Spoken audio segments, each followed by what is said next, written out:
Bruce Willis was offered $3 million for just 4 days of work, and he walked away. Why? Because Sylvester Stallone refused to pay him $1 million more. This wasn't just a contract dispute, it was a public execution of a legendary friendship that changed the action genre forever. When that explosive tweet dropped in August of 2013, the entire entertainment industry stopped in its tracks. For decades, Sylvester Stallone and Bruce Willis weren't just co-stars, they were the absolute architects of modern action cinema. To see Stallone publicly brand Willis as greedy and lazy was a shocking betrayal that no one saw coming.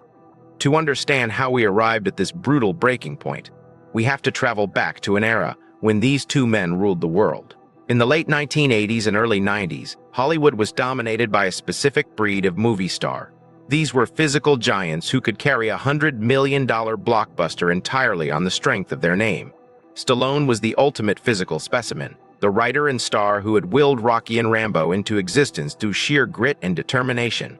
Willis, on the other hand, was the fast-talking, charismatic, everyday guy who revolutionized the genre with Die Hard. He showed that a hero didn't need 20-inch biceps to save the day, he just needed a cynical sense of humor and a willingness to crawl through broken glass. Their professional rivalry quickly evolved into a powerful business partnership. In 1991, alongside Arnold Schwarzenegger, they launched Planet Hollywood, a massive theme restaurant chain that capitalized on the global obsession with action cinema.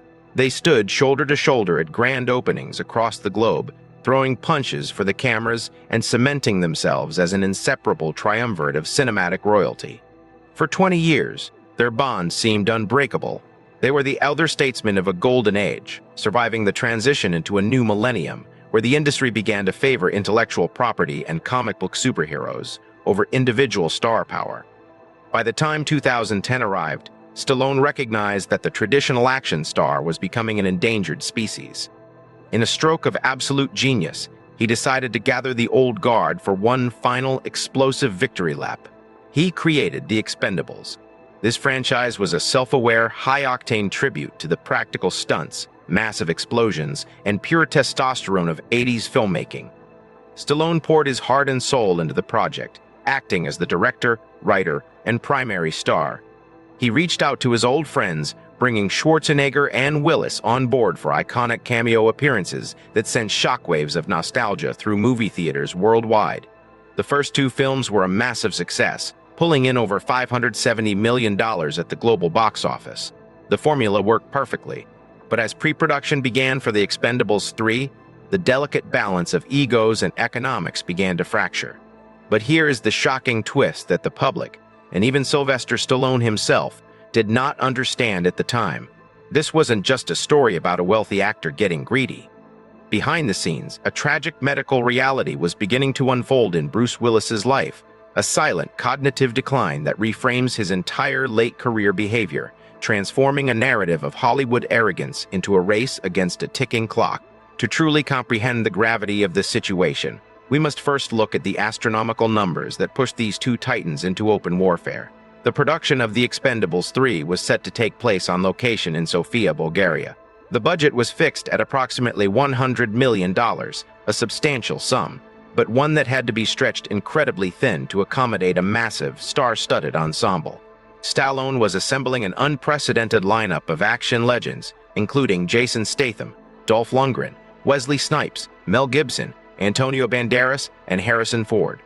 With so many high-profile names on the payroll, every single dollar had to be managed with surgical precision. Stallone reached out to Willis to reprise his role as Mr. Church, the mysterious CIA operator who functioned as the narrative catalyst for the entire team. Mr. Church. Church was a fan-favorite character, the shadowy figure who held the keys to the mercenaries' missions. The offer made to Willis' team was incredibly generous, $3 million for just 4 consecutive days of shooting in Bulgaria. When you break that down mathematically, it is an astonishing $750,000 per day. For a role that required no intense physical stunts, no rigorous training, and primarily consisted of standing in front of a camera delivering dialogue, it was easily one of the most lucrative contract offers in Hollywood history. But Bruce Willis's representatives saw things differently. They looked at the massive global grosses of the previous installments and believed they held supreme leverage. Without Mr. Church, how would the narrative progress? They assumed that Stallone's hands were tied and that the production couldn't afford to lose a core member of the original trilogy. Willis's team issued a hard counteroffer, $4 million for the 4 days of work. A clean $1 million per day. If the producers refused to meet this demand, Willis threatened to walk away from the film entirely. To Willis, this was likely just standard, aggressive Hollywood negotiation. He was a global icon who had generated billions of dollars in box office revenue throughout his career. But he made a catastrophic mistake in underestimating the fierce pride and work ethic of Sylvester Stallone. Stallone was not a typical corporate producer who managed spreadsheets from a comfortable office in Beverly Hills. He was a blue-collar filmmaker who had literally broken his neck filming the first Expendables movie, resulting in a metal plate being surgically implanted in his spine. He viewed the franchise as a collective labor of love, a project where every actor, no matter how famous, had to make sacrifices for the good of the film. To Stallone, Willis's demand for an extra $1 million wasn't just a business negotiation. It was a deeply personal insult. It was a display of arrogance that threatened to disrupt the carefully balanced ecosystem of the entire production. When Stallone refused to budge on the fee, the negotiations collapsed completely. Furious and feeling betrayed by his longtime friend, Stallone decided to handle the situation with brutal public transparency. He took to Twitter and unleashed a public relations strike that would forever alter Willis's reputation. He tweeted, "Willis out, Harrison Ford in. Great news. Been waiting years for this." And then, he followed it up with a devastating 12-word blow that echoed across the globe. Greedy and lazy. A sure formula for career failure. For years, this public branding defined the twilight of Bruce Willis's career. The media and the public accepted Stallone's narrative without question. They pointed to Willis's increasingly disengaged performances in a string of low-budget, direct-to-video action movies as proof that he had indeed become lazy, only showing up to collect easy paychecks while doing the absolute bare minimum on set. He was accused of sleepwalking through his roles, refusing to memorize lines, and demanding the use of earpieces so crew members could feed him his dialogue. The devastating truth, however, did not emerge until nearly a decade later. In March of 2022, Bruce Willis's family made the heartbreaking announcement that he was retiring from acting after being diagnosed with aphasia, a cognitive disorder that severely impacts language comprehension and speech. This diagnosis was later refined to frontotemporal dementia, a progressive and incurable neurodegenerative disease. When we look back at the events of 2013 through this tragic new lens, the entire dynamic of the Expendables dispute is completely transformed. Willis wasn't being lazy. He was a man silently fighting the terrifying early stages of a cognitive illness that was slowly robbing him of his memories, his speech, and his ability to perform. Memorizing complex scripts and traveling across the globe to active film sets was becoming a monumental struggle. His demand for $4 million wasn't born out of simple, malicious greed.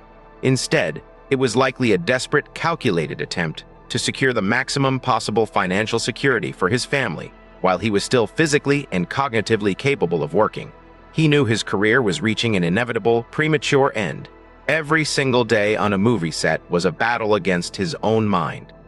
Stallone's public accusation of laziness was a tragic misinterpretation of a man who was quietly drowning in a cognitive fog, highlighting the brutal reality of a Hollywood industry that has absolutely no room for human vulnerability.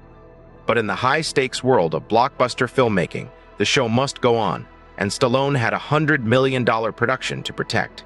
Within just 72 hours of Willis's exit, Stallone orchestrated a masterclass in executive power. He bypassed the slow-moving, traditional talent agency pipelines and reached out directly to another legendary icon of cinema, Harrison Ford. Ford, famous for portraying some of the most beloved characters in film history, including Han Solo and Indiana Jones, was a massive casting coup. Stallone offered him a newly written character named Max Drummer, a high-ranking CIA officer who would step into the narrative void left by Willis's character. Ford, who was looking for an energetic, action-packed project before beginning production on the Star Wars sequel trilogy, enthusiastically accepted the offer. By replacing Willis with a star of Ford's immense prestige in less than 3 days, Stallone sent a definitive message to the industry. No actor, no matter how iconic, is irreplaceable in the face of corporate and creative defiance. This lightning-fast replacement sent shockwaves through the talent agencies of Beverly Hills. It served as a stark reminder of the cold, transactional nature of modern franchise filmmaking. The Expendables was a brand built on the collective nostalgia of its entire ensemble, not on the shoulders of any single individual.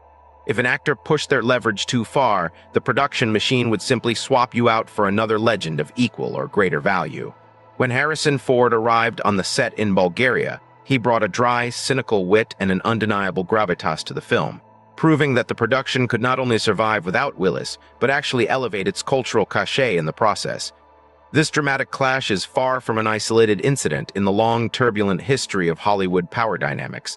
Cinema has always been a battleground of massive egos and high-stakes financial warfare. We can look to numerous historical examples to see how common these ruthless tactical maneuvers really are. Consider the infamous dispute between Marvel Studios and Terrence Howard during the transition from the first Iron Man to Iron Man 2. Howard, who was actually the highest-paid actor in the original film, demanded a significant pay increase for the sequel.